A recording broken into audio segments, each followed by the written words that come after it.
Bayangkan, sebuah kota yang tidak disapu gelombang raksasa, tidak ada sirine tsunami, tidak ada air laut yang datang menghantam dalam satu malam. Namun perlahan, kota itu tetap tenggelam. Bangunan berdiri seperti biasa, jalanan mampu dilalui kendaraan, lampu kota tetap menyala setiap malam. Namun permukaan tanahnya terus turun beberapa sentimeter setiap tahun. Diam-diam, konsisten, dan sering diabaikan. Inilah jenis bencana yang paling berbahaya, bukan karena kekuatan yang tiba-tiba, melainkan karena ia datang tanpa kepanikan. Ketika tsunami datang, orang-orang berlari. Ketika gempa terjadi, dunia terhenti. Namun saat tanah perlahan amblas, kita justru tetap membangun, tetap tinggal, dan tetap merasa aman. Video ini bukan tentang gelombang laut raksasa, ini adalah proses sunyi yang membuat kota-kota besar di dunia pelan-pelan turun ke bawah permukaan laut. Fenomena ini terjadi di banyak tempat di Asia, di Eropa, bahkan di kota-kota modern dengan teknologi canggih. Penyebabnya bukan satu faktor tunggal, bukan pula sekedar perubahan iklim, ada campur tangan manusia, ada keputusan pembangunan, ada kebutuhan air, ruang, dan pertumbuhan yang dibayar dengan harga mahal. Masalahnya, ketika tanda-tanda mulai terlibat, semua sering sudah terlambat. Sebelum melanjutkan video ini, silakan subscribe untuk mengikuti pembaruan informasi selanjutnya. Dan kami akan terus mengupdate berbagai informasi menarik lainnya melalui channel Bumi Alert ini. Banjir yang semakin sering dianggap biasa, retakan bangunan disebut masalah kecil, penurunan tanah dianggap angka statistik. Padahal kota itu sedang kalah perlahan. Dalam video ini, kita akan membongkar apa yang sebenarnya menenggelamkan kota-kota ini, mengapa hampir tidak ada yang benar-benar menghentikannya. Dan pertanyaan terpentingnya, jika bencana ini tidak terdengar, apa kita akan menyadarinya sebelum semuanya benar-benar tenggelam? Masalah utama yang menenggelamkan kota-kota ini bukanlah air laut itu sendiri.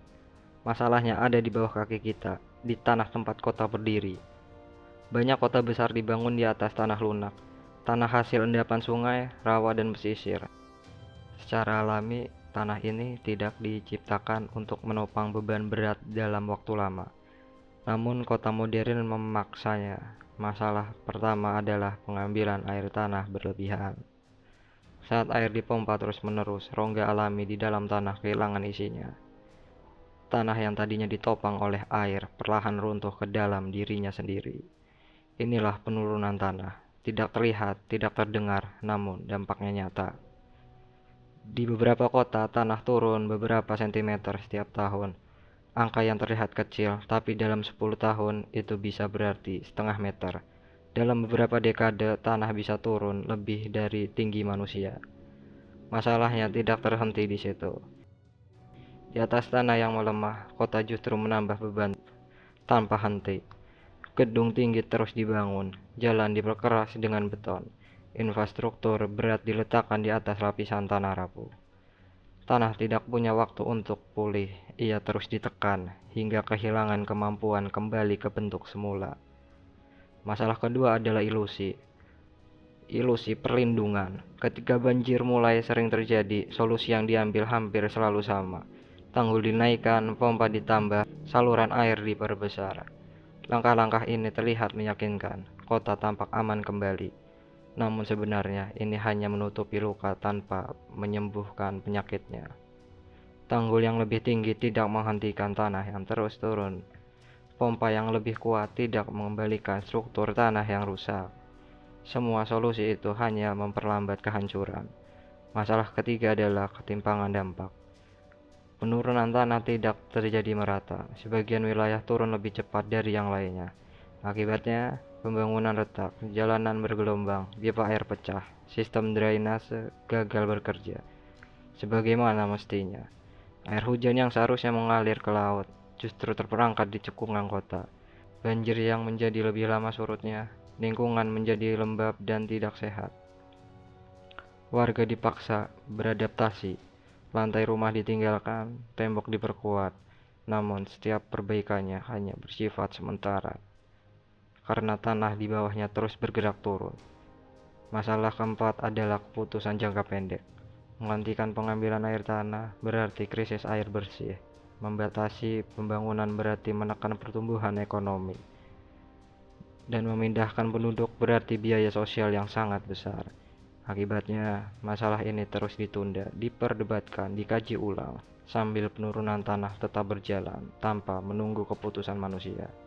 Yang lebih berbahaya karena bencana ini tidak datang tiba-tiba.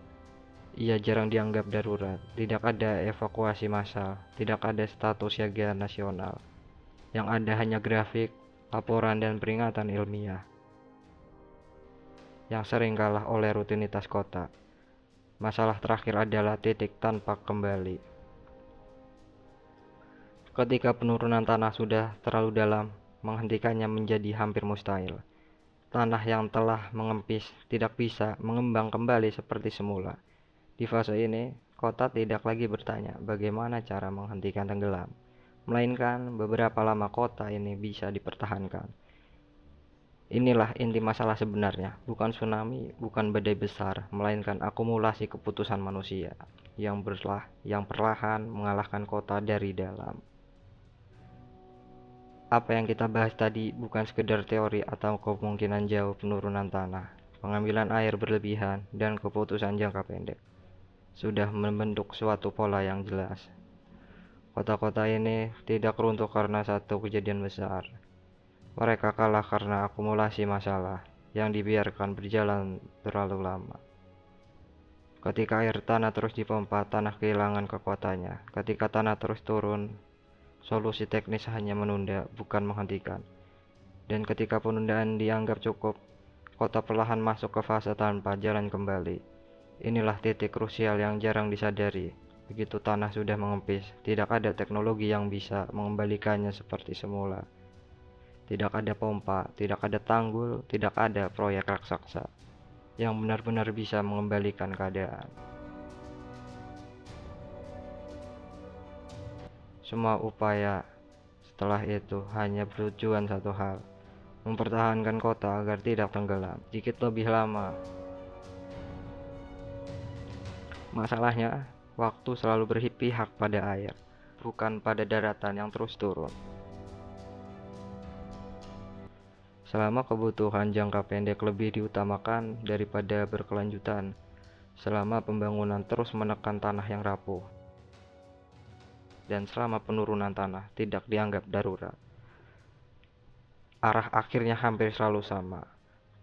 Kota akan terus bertahan hingga suatu hari biaya bertahan lebih besar daripada nilai kota itu sendiri.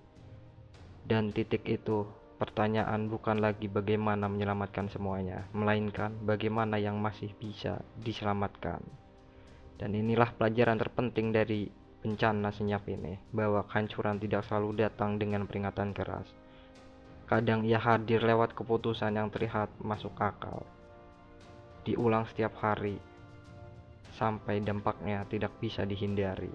Karena pada akhirnya, yang menenggelamkan kota bukan tsunami, melainkan masalah yang kita pahami, namun terus kita tunda untuk benar-benar dihentikan. Jika Anda merasa video ini bermanfaat, bantu dukung channel ini dengan like dan subscribe.